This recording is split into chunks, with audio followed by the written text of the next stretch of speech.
Ambassador Juno sat quietly at the far end of the wide silver table.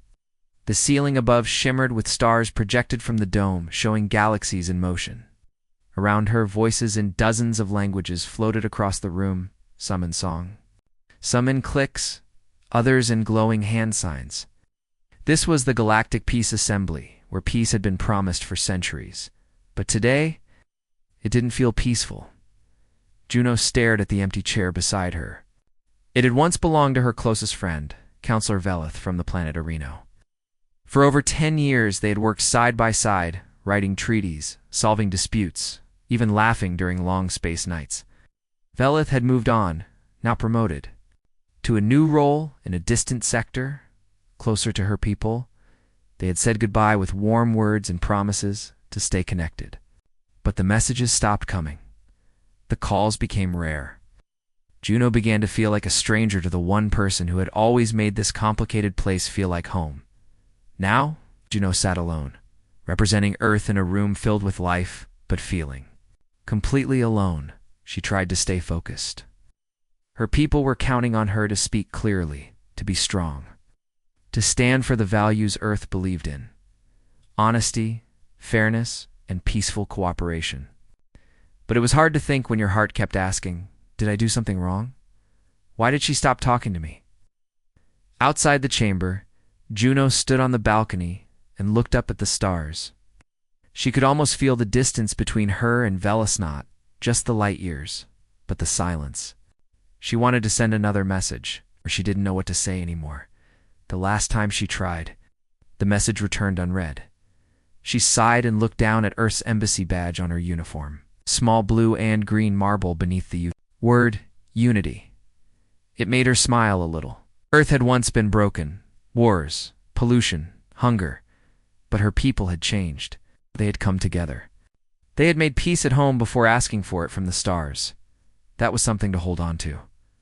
Later that evening, a quiet alert blinked on her console.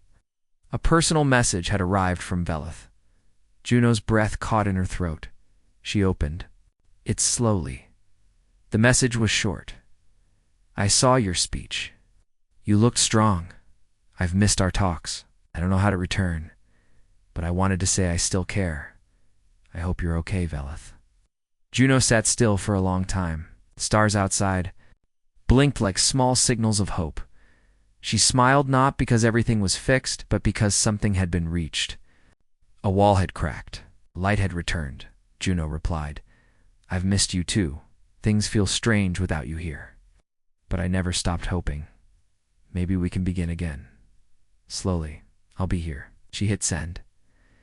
In that moment, something quiet and powerful settled into her heart.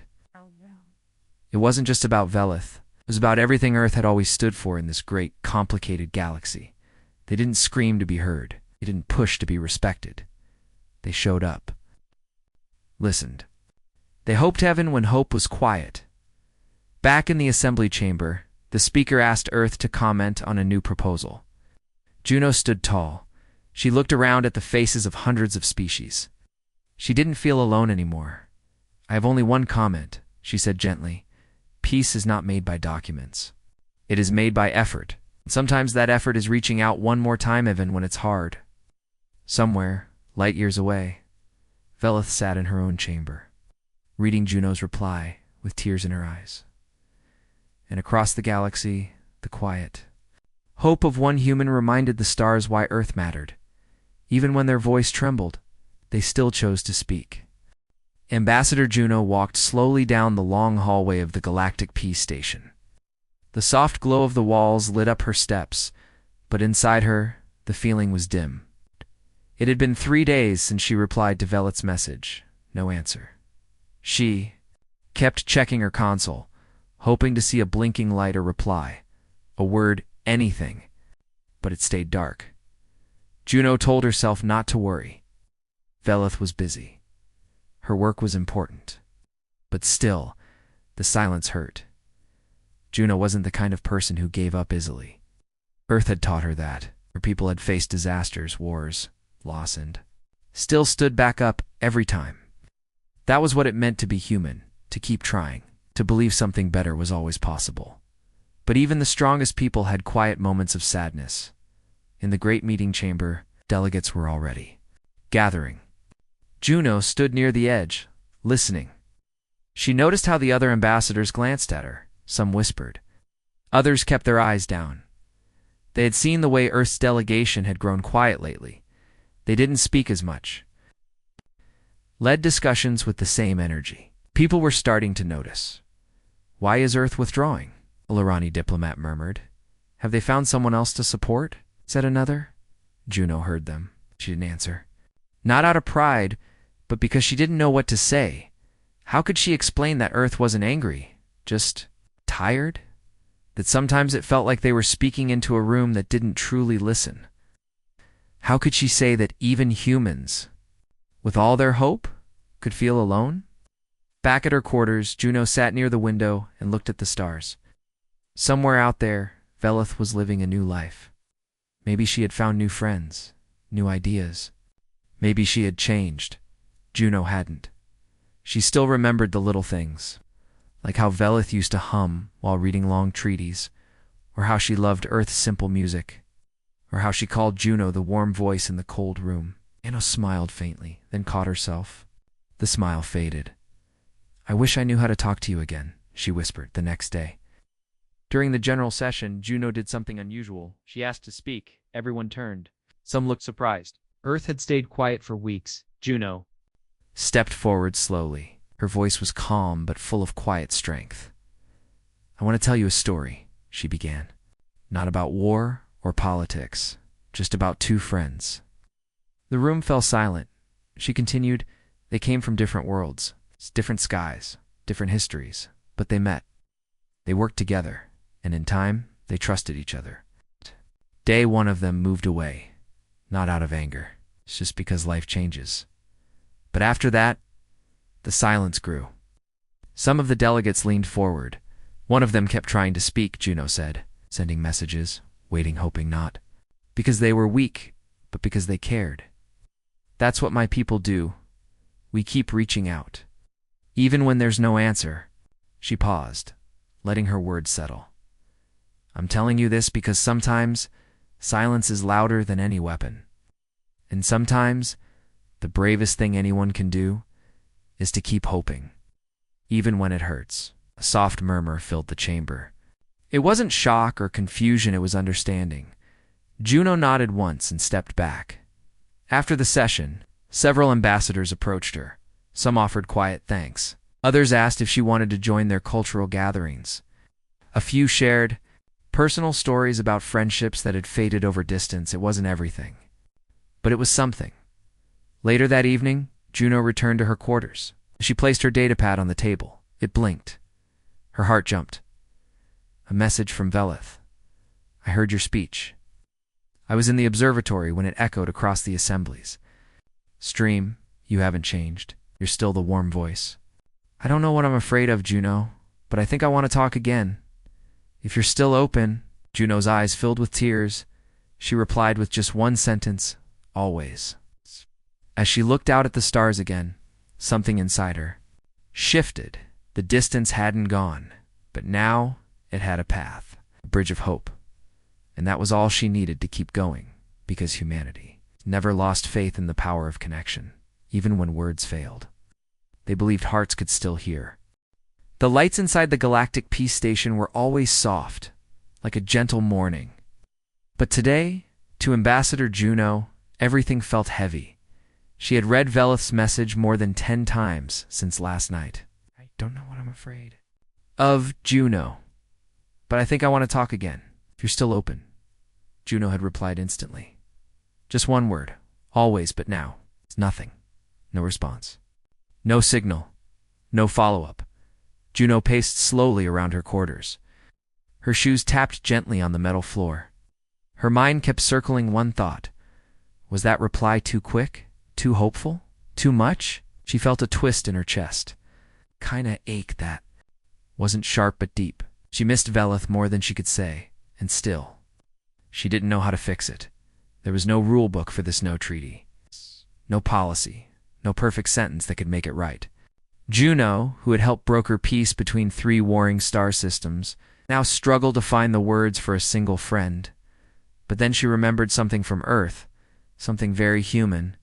When words don't work, actions can speak. That evening, the Galactic Assembly was set to meet again. The agenda was long trade routes, education agreements, planetary climate cooperation.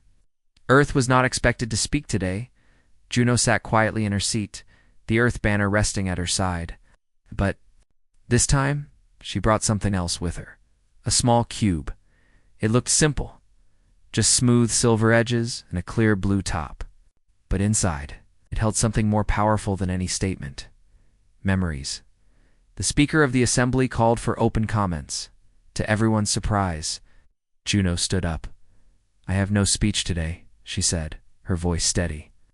"But I have something I want to share." She placed the cube on the center pedestal. The room dimmed then. The cube lit up, panned the room filled with images. The first was a quiet garden on Earth, filled with flowers and a small fountain. Two figures sat on a bench, Juno and Velith sharing a laugh.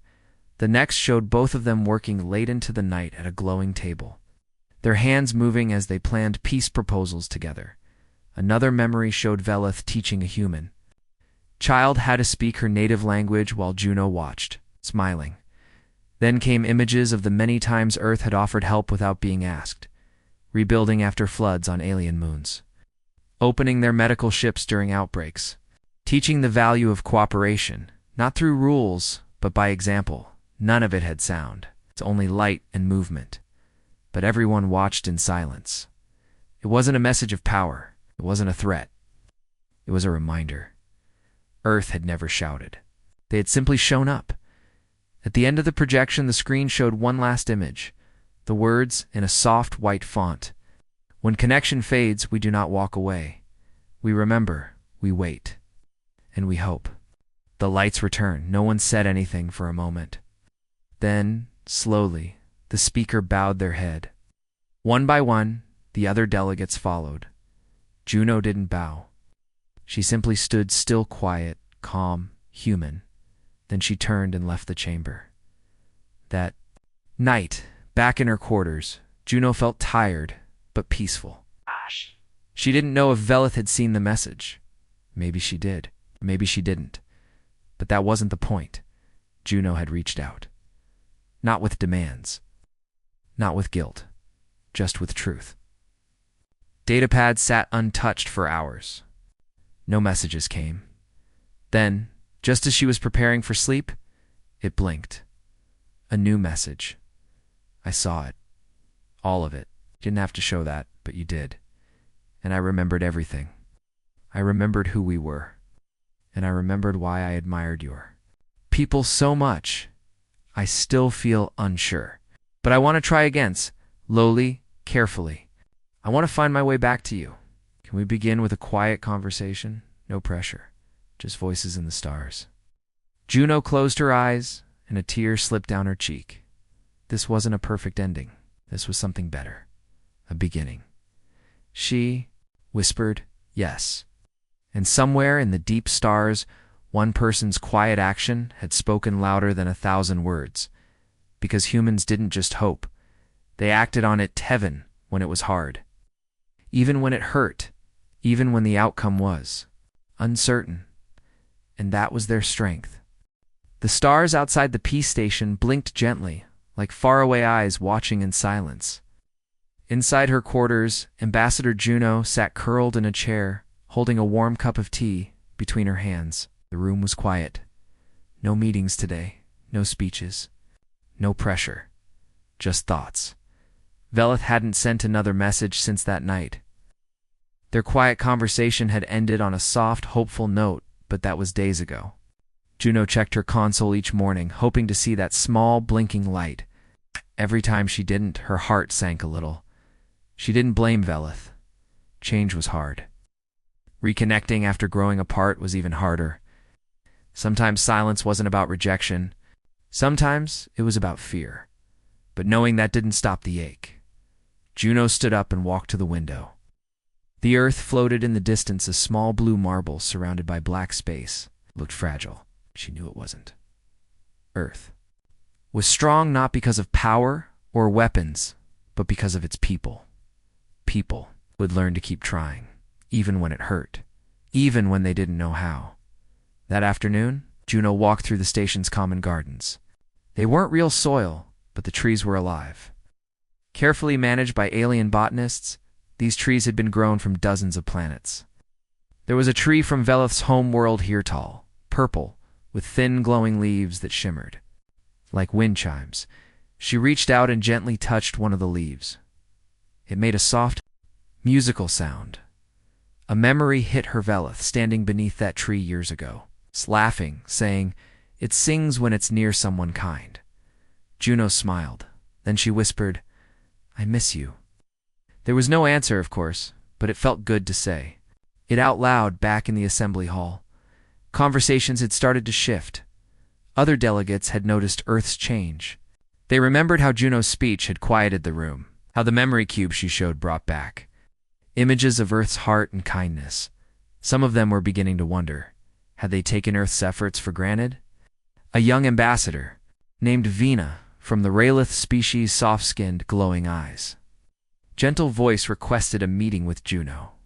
In the private room, Vina spoke first. "I saw your message. The silent one," she said. "It moved me. Not just because of the memories, but because you kept reaching out." Juno nodded slowly. "It's not easy. I had a friend once," Vina said. "She was from the Lorani system. We worked together for years. But when our cultures disagreed, I pulled away. I thought it was the smart thing, the safe thing.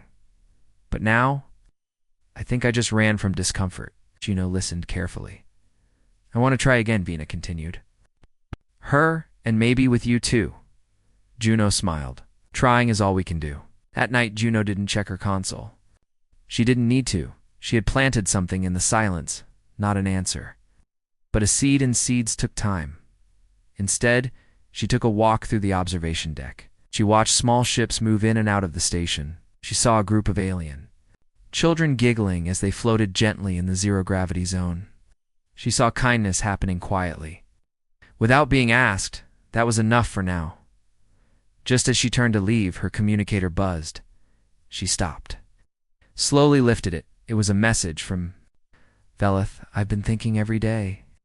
I didn't reply because I wanted to be ready. But maybe we're never really ready. Maybe we just begin. I remember the tree in the garden. I remember what it sang. Can we talk tomorrow? Not as diplomats. It's just as two people who still care. Juno closed her eyes and took a deep breath. Sadness didn't vanish. The distance was still there, but now there was a bridge again. Voice in the darkness. A song in the silence. She sent her reply with trembling fingers. Yes. Always yes. Outside, the stars continued to shine, quiet, distant, steady, and in a universe full of noise. One human reminded everyone that sometimes the most powerful message is simply not giving up. That is what made them human. That is why they still mattered. Ambassador Juno sat at the far edge of the peace station's viewing deck. The wide glass wall showed endless stars, swirling clouds of gas, and tiny ships blinking like fireflies in the dark. Everything looked peaceful, but inside her heart, a quiet storm was growing. Velith hadn't arrived for their talk. They had planned it a day ago, just a simple voice call. No politics, no stress. Juno had waited in her quarters, tea ready, her hands folded gently on the desk. The minutes passed, then an hour, and then silence, no message. No call, nothing. It wasn't anger she felt. It was something softer, sadder, like watching a warm light slowly fade into the cold. Still, she didn't try again. She wanted to, but she didn't know what to say anymore. She didn't want to sound desperate. Deep down, she feared pushing. Too hard would only break the connection completely, so she waited. In the days that followed, Juno returned to her work. She attended meetings, shared advice, and gave calm suggestions during tense debates. Other ambassadors looked to her as they always had. Earth was known for balance, for reason, for offering hope when others gave up. But this time, Juno had to dig deeper to find that hope inside herself. She smiled when needed. She nodded when required. but she often found herself staring at empty chairs or long hallways, half expecting to see Velith turn a corner or send a small smile from across the room. She never did, and that emptiness became its own kind of weight. On the fifth evening, Juno visited the Earth section of the station, a quiet wing filled with plants, photos of oceans, forests, cities, and old Earth music that played softly in the background. She stood in front of a simple display titled Humanity's Lessons. The quotes on the wall weren't from generals or kings. They were from teachers, doctors, builders, children, people who had seen darkness and still chosen light. One quote caught her eye. Hope doesn't always shout. Sometimes it whispers. Just one more day. Juno touched the glass gently. She whispered to herself. Then one more day. The galaxy didn't notice her pain, but they noticed her patience. Delegates began speaking more gently when Earth was in the room. Some brought their young diplomats to learn from her. Others sent messages of thanks, not for help, but just for being there, and slowly Juno saw something changing, not in Velith, not in their friendship, but in the galaxy itself. In a time when most gave up quickly, Earth still waited, still tried, still believed that quiet strength the human way was planting seeds even in silence. One morning, Juno awoke to soft music playing from her console. It wasn't Earth's music. It was Velith's song, the same one she used to hum in their shared office. Juno sat up, heart pounding. A message was waiting. I don't have a reason for the silence. I thought I needed space. Then I didn't know how to return. Then it felt too late. But you waited. You didn't chase me. You didn't close the door. That is the kindest thing anyone's ever done for me. Juno read it again and again. She didn't cry. Not this time. Instead, she smiled. Because even though the silence had been long, it hadn't been empty. It had been filled with hope, with quiet belief, with the human gift of patience. She sent her reply. It was never too late. I'm still here. Let's talk whenever you're ready. Later that day, Juno gave a speech during a special assembly event. She didn't mention Velith. Da-da-da-da. She didn't speak about lost friendships. She spoke about humanity. Our strength, she said, is not speed. It is not force. It is not perfection. It is this. We do not give up on people, even when they are far away, even when they forget us, even when it hurts. The room was quiet. Some delegates looked at each other thoughtfully. Juno stepped down. Without waiting for applause, she didn't need it, because her message wasn't about power. It was about love that night. Velith called.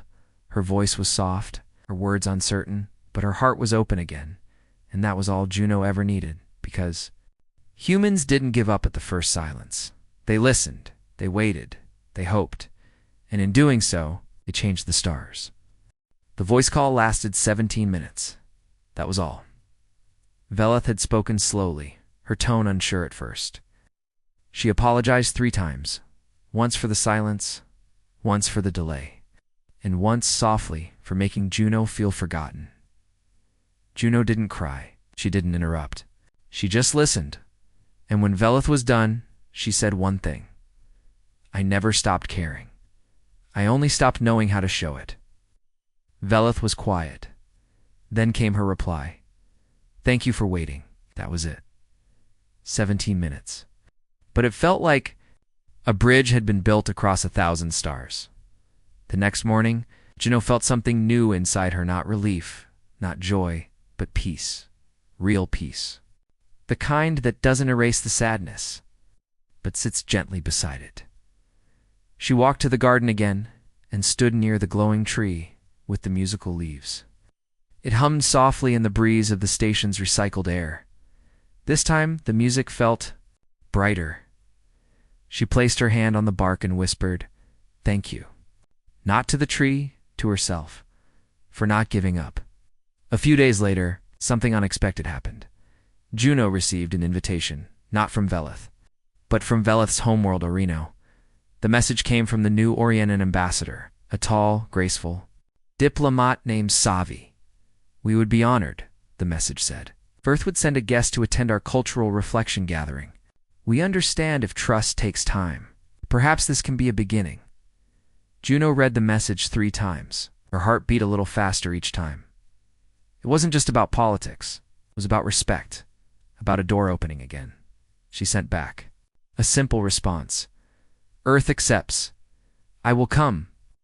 When she arrived on Areno's outer moon base, the welcoming was quiet but sincere. Soft lights, slow movements, calming music kit was different from Earth, but beautiful in its own way. Velith was not there, but her message was. A handwritten note. "Left at the guest chamber. I wanted to see you, but I'm not quite ready. Still, I wanted you to know I asked for you. I told them you were the one who taught me how to listen. Thank you for being braver than me." Juno held the note gently. She smiled. The cultural gathering was peaceful. Orenans shared songs, memories, and small stories from their childhoods. When it was Juno's turn, she didn't speak of Earth's history or Earth's greatness. She told a story about waiting, about patience, about how love and care don't always need to be loud to be strong. After the ceremony, Savi approached her. "Your people, they forgive so easily," he said quietly. Juno shook her head. "Not easily, just willingly." He looked puzzled. "Why?" "Because," she said, "we know what it feels like to be broken. And we know what it feels like to be seen not for our mistakes, but for our hope." That night, before returning to the peace station, Juno stood under the stars and looked up. This moon had a clear view of the galaxy's edge. She imagined Velith somewhere in the same system. Looking at the same stars, Juno didn't feel distant anymore, not because the sadness had vanished, but because something better had replaced it. Understanding, forgiveness, hope. When she returned to the station, a message was waiting on her desk. It was from Velith. "I saw your speech. I watched. From the quiet room in my family's observatory, you looked calm. You looked like home. I'm ready now. I'd like to meet. No speeches, just tea. Just us," Juno replied. "Come to the garden. I'll bring the tea." Later that evening, 2 figures sat under the singing tree. They said little. At first, they simply sat, sipped tea, and listened to the tree's gentle music. Then, Velith reached out and placed her hand on Juno's. "I missed you." "Shh," she whispered. "I missed you too," Juno replied. They didn't need to say more, because, in that moment, something beautiful happened. The stars didn't change, but the space between 2 souls did, and humanity once again showed the galaxy that real hope doesn't rush. It waits, it listens, it forgives. And when the time is right, it heals. The peace station looked the same: shining walls, floating banners, lights humming gently above each hallway. But for Ambassador Juno, everything felt different now. She no longer walked alone. Velith had returned, not as a full-time delegate, not with loud announcements or grand reunions, but simply as a friend, a presence, a soft voice that filled the silence again. They met often under the garden tree with singing leaves. Sometimes they talked. Sometimes they didn't. But even in silence, there was comfort. Juno had missed that feeling, and now it was back. One morning, a message came from the Galactic Assembly. They were planning a new Samhita, special one. Not just for laws or trade agreements, but for rebuilding trust between cultures that had drifted apart. The idea came from younger diplomats. Inspired by Earth's example, "We want to build a new kind of table," the message said. Not just for debate, but for connection. A place where people speak not as governments, but as individuals. The assembly wanted Earth to host it. On Lunar Earth's moon, Juno read the message slowly, heartful. This was something new, something human. 3 months later, the delegates gathered on Luna. No grand palace. No tall thrones, just a wide silver table under a clear dome, showing the stars above. Simple chairs, shared food, warm lights, soft music, And around that table sat species from across the galaxy, many who had once argued. Some who had ignored each other for years. They didn't come to win. They came to listen. Juno stood at one end of the table. Beleth sat beside her. She began to speak. "I want to tell you a small story," Juno said. "It's not about war or politics. It's about waiting." The room grew still. "I once had a friend," she continued. "We worked together for many years. Then one day she moved away. We said we'd keep in touch. But time passed and we stopped talking." She glanced at Veleth, who gave her a gentle smile. "For a long time, I didn't know how to fix it.